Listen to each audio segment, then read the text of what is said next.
Good afternoon, everyone. You're welcome to the 12 p.m. bilingual newscast on Equinox Television. Nathan Yambo, good afternoon. Good afternoon, Innocent Nazé. Mesdames et messieurs, bonjour. Vous faites bien de rester sur Equinox Télévision en ouverture de ce journal évoquant ce scandale d'une scène de maltraitance qui soulève une vague d'indignation dans le 3e arrondissement de la capitale économique Douala. Un petit garçon de 7 ans subit des tortures insoutenables depuis plusieurs mois.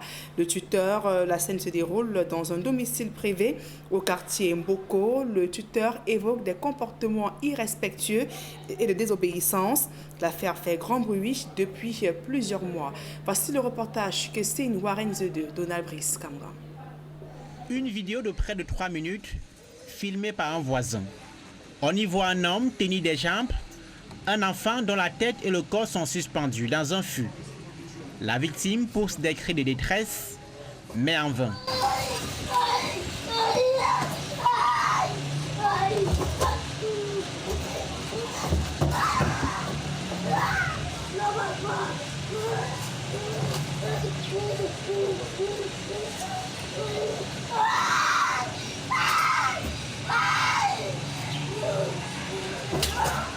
Des images mettant en scène le petit Joachim et son tuteur. C'est ici, dans cette maison au lieu d'Imboko Saint-Tropez, que ces actes de torture se produisent. Les faits ont soulevé une levée de boucliers dans le quartier depuis le 22 décembre dernier, date à laquelle un voisin a immortalisé cette scène de torture. Cet homme, qui souhaite rester anonyme, habite non loin. Il nous révèle la gravité des tortures subies par l'enfant. La vidéo qui circule aujourd'hui, c'est une vidéo qui n'a rien à voir. C'est une vidéo qui est très minable, je vais dire comme ça. Parce que ce que nous voyons souvent, il enchaîne l'enfant. Il met l'enfant dans un tonneau. Il le fait souffrir dans sa chair. Il le prive de nourriture. À l'enfant. C'est l'instinct de suivi qui fait en sorte que l'enfant parfois escalade pour demander à manger aux voisins. Joachim n'a que 7 ans. Il fréquente de cette école, l'école maternelle et primaire Valérine et Honorine. Si son directeur n'affirme pas de façon péremptoire que les sévices y sont pour quelque chose, il révèle que les performances scolaires du jeune garçon, inscrit au cours préparatoire ici, ont chuté drastiquement. Ah oui, il y a une baisse, il faut le dire. Il y a une baisse au niveau de ses performances. Il faut même dire que la dernière évaluation qui permettait aux enfants d'aller en congé, il a été évalué. Il a eu une évaluation décalée, c'est-à-dire qu'il n'a pas été évalué le même jour que les autres. Oui, parce qu'il était absent le jour de l'évaluation. Sieur Gabriel Com est l'auteur présumé de ces actes de violence sur l'enfant de 7 ans. Joint au téléphone, le mis en cause avance les sorties nocturnes répétées de Joachim. Mais le vœu des riverains est de voir les autorités agir au plus vite afin de préserver la vie de l'enfant. Il attache l'enfant avec une corde. Il attache les mains, il attache les pieds comme un animal. Si les autorités compétentes peuvent écouter ce que nous sommes en train de dire et venir à l'aide, au secours de ces gamins, ça nous ferait vraiment plaisir. Joachim est né d'une précédente union entre sa maman, qui vit dans cette concession, et un père divorcé. D'après nos informations, l'enfant en détresse est au moins à sa 5e fugue de la maison familiale. Mise au courant des sévices corporels de la victime, les autorités ont entendu le tuteur tortionnaire sur procès verbal. Le retrait du petit Joachim de la maison familiale est envisagé par le service social. La délégation régionale des affaires sociales du littoral est informée du scandale.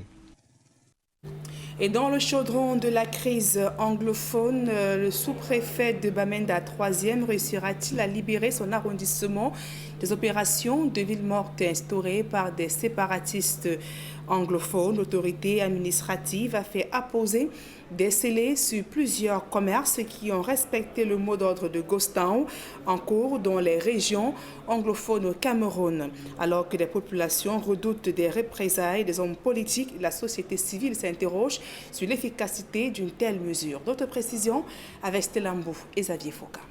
Le lundi 4 janvier 2021 était à l'image de plusieurs autres dans le 3e arrondissement de Bamenda. Les rues sont désertes, les lieux de commerce sont fermés. Il s'agit là du Ghost Town, imposé par les séparatistes depuis au moins 3 ans. Une situation qui exaspère l'autorité administrative locale. Le sous-préfet, Bassele King George Magloire, est personnellement allé dans les lieux de commerce mener la campagne contre l'opération Ghost Town. Il a lui-même ordonné d'apposer des scellés sur des magasins restés fermés.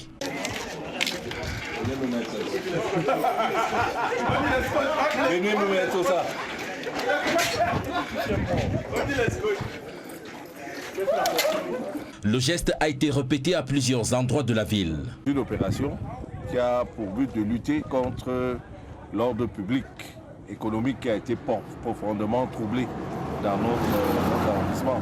Durant cette descente, les indécis ont été d'une certaine manière forcés d'ouvrir les portes. Monsieur, ouvrez, soit vous ouvrez, vous n'ouvrez pas. Et là-bas, ouvrez. Ouvrez la porte de la manchette. Ouvrez ça. D'autres revendiquent la légitimité de leur acte. Ce n'est pas bien. Je suis au travail. Le manager est venu ouvrir tout à l'heure. Donc, le fait là passer. Le sous-préfet Bassele King George Magloire indique que les opérateurs économiques de son unité de commandement ont été tous informés de la dite opération. C'est une opération qui vient à la suite de plusieurs réunions de sensibilisation. Dans tout le mois de décembre, nous nous sommes entretenus avec les opérateurs économiques. Il était question donc, dès le premier jour de l'année 2021, tous les opérateurs économiques soient effectivement en activité. Malgré cette opération, ce mardi, même si quelques véhicules ont circulé, les commerces sont toujours restés fermés par peur des représailles annoncées lundi par les séparatistes. Certains propriétaires de commerce se plaignent du fait que le siège de la mairie de la ville n'a pas été scellé alors qu'il est aussi resté fermé. Le sous-préfet précise que cette opération se poursuivra jusqu'à la reprise normale des activités économiques dans cet arrondissement. Et nous restons toujours sur les braises ardentes de la crise anglophone dans le département de la Momo. Le convoi du préfet est tombé ce matin dans une embuscade des séparatistes anglophones alors qu'il se rendait à l'installation du maire de Dikwa ce jour. Au moins 6 morts. Et parmi les victimes, la déléguée départementale de la communication pour la Momo, Beki Ndjene, qui est donc décédée après cette explosion. Également compte des soldats camerounais parmi les victimes. Le bilan officiel reste attendu. Et que se passe-t-il à l'hôpital régional de Bamenda, dans la région du Nord-Ouest? Dans un communiqué du 3 janvier 2021, le directeur de cette structure hospitalière appelle les patients hémodialysés d'aller se faire soigner ailleurs, faute d'équipement, et que le centre restera fermé. Immédiatement, il a été pris à contre-pied par le délégué régional de la santé, Kinsley Cheso, qui affirme que le centre est bel et bien opérationnel, demandant aux malades de rester sur place. Une guerre de communiqués qui vient ainsi créer la confusion autour de ce centre d'hémodialyse. Le reportage d'Éric Fopoussi. Le centre d'hémodialyse de Bamenda est-il fermé provisoirement? Fruit d'une promesse du chef de l'État lors de son traditionnel message à la nation le 31 décembre 2007 et créé en 2009, ce centre est au cœur d'un cafouillage communicationnel. Le 4 janvier 2021, le directeur de l'hôpital régional de Bamenda déclare dans un communiqué que l'unique centre d'hémodialyse de toute la région du Nord-Ouest est temporairement fermé après des pannes successives de ces machines. Le docteur Denis Samet conseille alors aux patients dialysés de se faire soigner dans d'autres centres à travers le pays. Sauf que quelques heures plus tard, le délégué régional de la santé publique du Nord-Ouest, le docteur Kinsley Cheso, contredit cette version en démentant la fermeture du centre. La même posture est adoptée par le ministre de la Santé publique. Sur son compte Twitter, lundi 4 janvier 2021,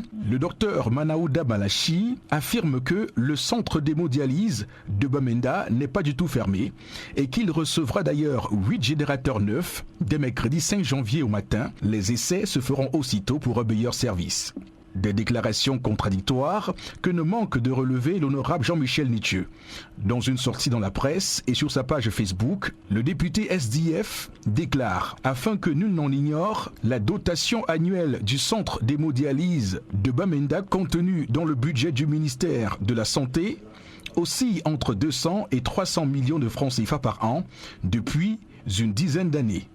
Il en est de même dans tous les centres d'hémodialyse logés dans d'autres chefs-lieux de région. Que fait-on avec cet argent pour qu'on en arrive à la fermeture de ce centre d'hémodialyse pour dysfonctionnement des machines d'hémodialyse? Si le directeur de cet hôpital a rendu public ce communiqué, c'est parce qu'il en avait certainement ras-le-bol, conclut ainsi l'honorable Nietzsche. Abandonné à lui-même et confronté à de multiples problèmes au fil des années, le centre d'hémodialyse de Bamenda n'a jamais disposé de ses propres techniciens de maintenance en presque 12 ans d'existence. La moindre panne des quelques maigres machines de ce centre d'hémodialyse doit obligatoirement être signalée au ministère pour qu'un technicien soit envoyé de Yaoundé, Bertoua ou de toute autre région du Cameroun pour réparation, témoigne un patient à Bamenda. En mai 2019, le centre avait seulement 6 machines fonctionnelles pour sauver plus de 65 patients, bien en deçà du ratio standard de 4 patients par machine. La situation oblige les patients à réduire leurs séances, c'est-à-dire 2 fois par semaine au lieu de 4. L'on apprend que la seule machine jusqu'ici valide a été utilisée la dernière fois, le 2 janvier 2021, avant de tomber elle aussi en panne. Sur place à Bamenda, les malades souffrant d'insuffisance rénale chronique prévoient de faire grève si la situation ne s'améliore pas. Et sur son compte officiel Twitter, le ministre de la Santé publique a annoncé la rénovation et l'approvisionnement du centre d'hémodialyse de Bamenda.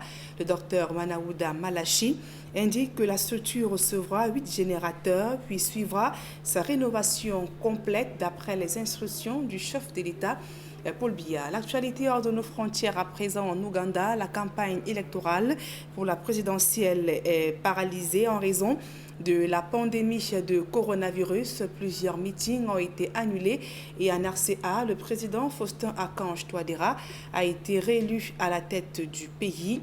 Une réélection qui a donc suscité une vague de joie, d'émotion dans le pays. Le reportage de Gladys Sidi. 53,92% des voix pour le président Faustin Archange Touadéra à la dernière élection présidentielle en République centrafricaine. Selon les résultats provisoires globaux donnés par l'autorité nationale des élections, il dévance Anissé Georges Dologuélé qui totalise 21,01% des suffrages et Martin Ziguélé en 3e position à 7,46%. Ces résultats doivent encore être validés par la Cour constitutionnelle au plus tard le 19 janvier. L'opposition annonce d'ores et déjà qu'elle contestera les résultats. Elle dénonce entre autres des fraudes massives, un manque de transparence et le fait que de nombreux Centrafricains n'ont pas pu se rendre aux urnes. Les résultats proclamés lundi ne portent en effet que sur la moitié des bureaux de vote du pays. Le taux de participation est de 76,31%, un pourcentage uniquement calculé sur la base des 910 000 électeurs inscrits, soit la moitié environ des 1,8 million d'électeurs inscrits sur les listes électorales. Au Niger, le pays observe 3 jours de deuil national après les attaques perpétrées près de la frontière malienne samedi dernier. Au moins 100 civils ont été tués. Il a été décidé un deuil national de 3 jours, mais aussi de renforcer la sécurité dans la zone et d'apporter un appui aux populations. Selon une annonce faite par le ministre de l'Intérieur du Niger, il annonce également qu'un forum va être organisé dans la région pour prévenir les risques de conflits intercommunautaires. Il n'y a pas eu de revendication concernant les attaques de samedi dernier, mais les autorités mettent tout en œuvre afin de traquer les auteurs de ces tueries. Et puis en Ouganda, la campagne présidentielle en vue de l'élection du 14 janvier se poursuit. L'un des candidats, Bobi Wine, promet de lutter contre les irrégularités. Empêché par les forces de police ougandaises de rassembler ses partisans, il promet de se lever contre toutes les illégalités et les irrégularités qui se produiraient dans l'élection présidentielle du 14 janvier. À l'approche du scrutin, l'opposant numéro 1 du président Yoweri Museveni a été détenu à plusieurs reprises par les forces de police, qui affirme que ces meetings de campagne étaient des actes susceptibles de propager une maladie infectieuse et des infractions aux règles sur le Covid-19. Il appelle ses partisans à se mobiliser dans les rues, mais surtout dans les urnes. Détenu à plusieurs reprises, la dernière arrestation de Bobi Wine en mi-novembre avait déclenché de violents affrontements, faisant au moins 54 morts. À l'approche des élections, la situation est tendue à Kampala. C'est avec ce reportage de Gladys Sidier que nous mettons un terme à la première partie de ce journal. La suite, c'est en langue anglaise avec vous, Innocent Nazé.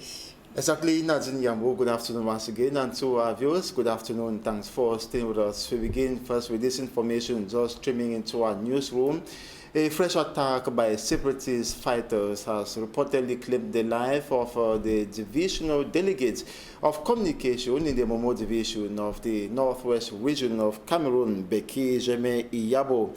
It is alleged 5 soldiers equally died as a result of that attack today as a senior divisional officer's convoy was returning from Gi and Njikwa after installing the divisional officers in their command areas.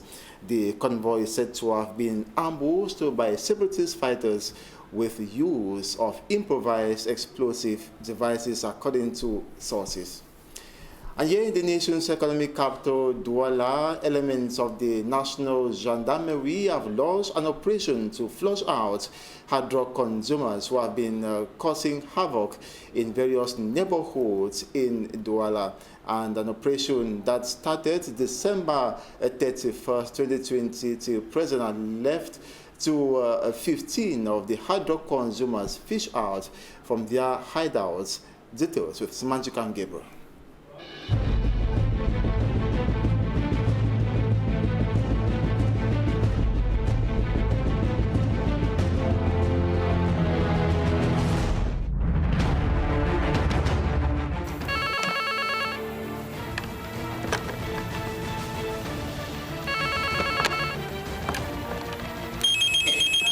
Nous avons, à partir donc de la directive conjointe du CED et du DGSN, nous avons au niveau régional le délégué régional de la Sûreté nationale et moi-même, le commandant de Légion.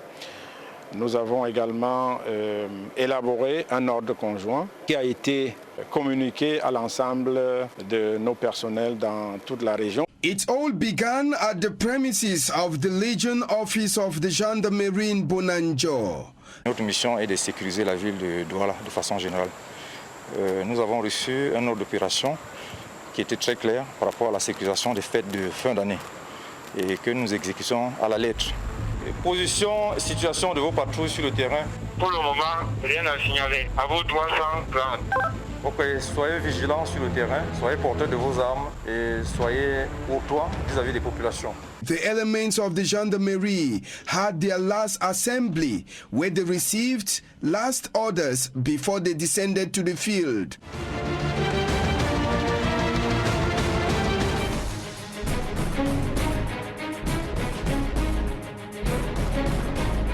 The first major intervention of the night came at the Makia neighborhood in Aqua South. Ça c'est la drogue. Un handicapé.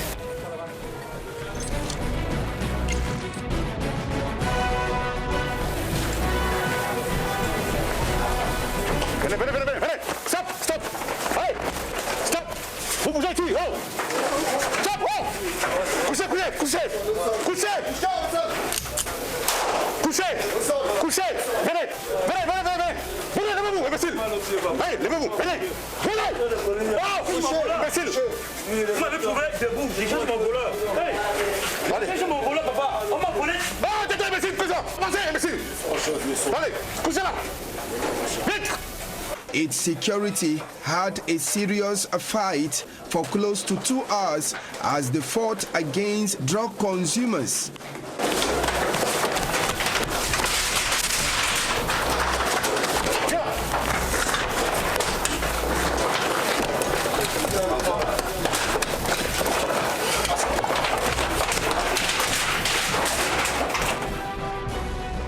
Amongst them was a pregnant woman.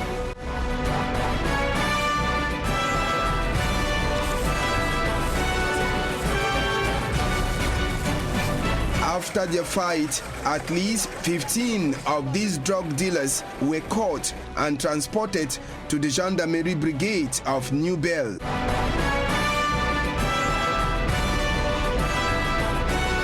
As the patrol team of the Gendarmerie continued their work, they came across a man who said he was a night watch, but was dressed with the attire of an army. An investigation that was later opened showed that he was a member of a security company in Douala. He was later set free after he was asked to remove the army attire on him. Il y a un autre ghetto. L'infiltration ne peut que se faire par cette voie. Et ils seront très renseignés une fois qu'on va l'emprunter. At the Valley Besenge neighborhood, it was a suspect who was arrested, but after verification, he was set free. So go and keep it to your house. At the Ndokoti roundabout, under the control of Commandant Dasi, the gendarmes arrived at a zone where boys usually consume hard drugs and forcefully take away handbags, mostly from women.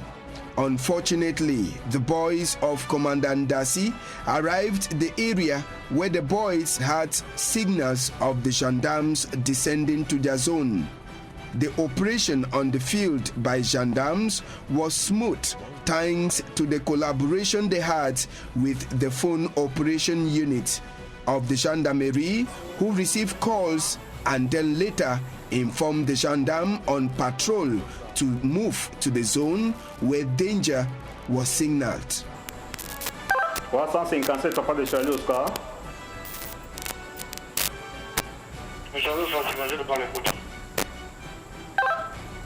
Déportez-vous à la cité des Palmiers, au lieu dit, entrée stade Caïman, où nous avons reçu un appel de détresse.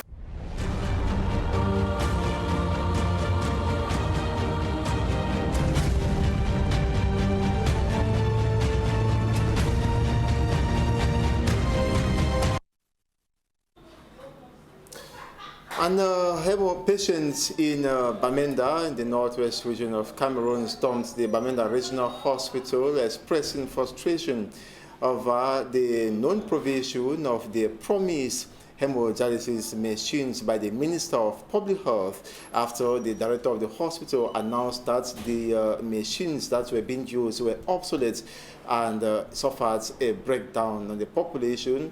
Following the announcement of the Minister of Public Health, expressed frustration that the keys have so far not arrived at the center. Details with Immaculate Fogui.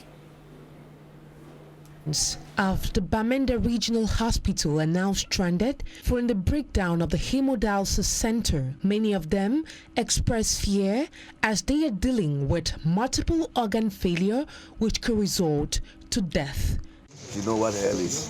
Like, I've never been there, but it's been hell. We do dialysis that is unscientific because it is 2 hours using one single machine. During that 2-hour session, only water is taken out of your body. The rest of the toxins are there. As the concentration now increases because the fluid milieu has reduced. So sometimes you go home and it is not easy for sleep to come. Life is very, very difficult because if you don't, when you are on dialysis, it means you cannot urinate, you cannot send out waste. So when I don't go for dialysis, I feel difficulties to breathe. My body begins to swell. And now for 1 week, I have not gone for dialysis, so I have not even taken any liquid. I have not eaten anything the whole of yesterday. I have not eaten just because of fear of how I am going to remove it. The patients stormed the premises of the Bamenda Regional Hospital, demanding for the respect of their rights to better health care. They carried placards revendicating the restoration of these machines. These have all outlived their lifespan. These are machines that go for 5 years. they have been more than 8 years. So they are completely expired. The only way is to change them. So at the moment we have one machine which is limping. And so they are using that machine to take emergency for 2 hours instead of 4 hours. Cameroon's Minister of Public Health, Dr. Manawuda Malachi, on his Twitter handle, assured kidney patients of the Bamenda Hemodialysis Center that they will receive 8 new generators on Tuesday morning. The non-respect of the deadline has resulted to public backlash. The fake tweets, because he said that the machines will be here this morning, and here we are at around 11 o'clock, 12 o'clock, and there is no machine. Delegate also came here and was also saying that the machines will arrive here by night, of which now that we are talking, the machines are not still on the way. So how are we sure that the machines will be here by night? I see that as a tricky way. The delegate came here not because he loves us or because he wants to solve any problem. He just came here today not to make us go on the streets, because he knew that we were going to go on the street today. That was why he came here, to tell us more of his lies, like they have always done. The machines, he said they are on the way. When I asked him, so sir, we should not go anywhere again because there are machines on the way, I needed him to say yes. But actually he said we can go. Why wait? It means he is not even true to his own self that we should wait for machines, because he could not tell us not to go anywhere because the machines are coming. That just shows how liars they can be. The regional delegate of public health and the director of the Bamenda Regional Hospital later held a crisis meeting with the kidney patients. During the meeting, media men and women were denied access to images. Patients are accusing public health staff of playing with words while they are left to suffer. And in sports, the Minister of Sports and Physical Education, Professor Narcisse Mwale Kombi, has urged the Intermediate Lions of Cameroon, after their disappointing friendly matches results, to better their skills before opening the CHAN 2021 against Zimbabwe on January 16th. He added they must reach the semi-final and emerge victorious.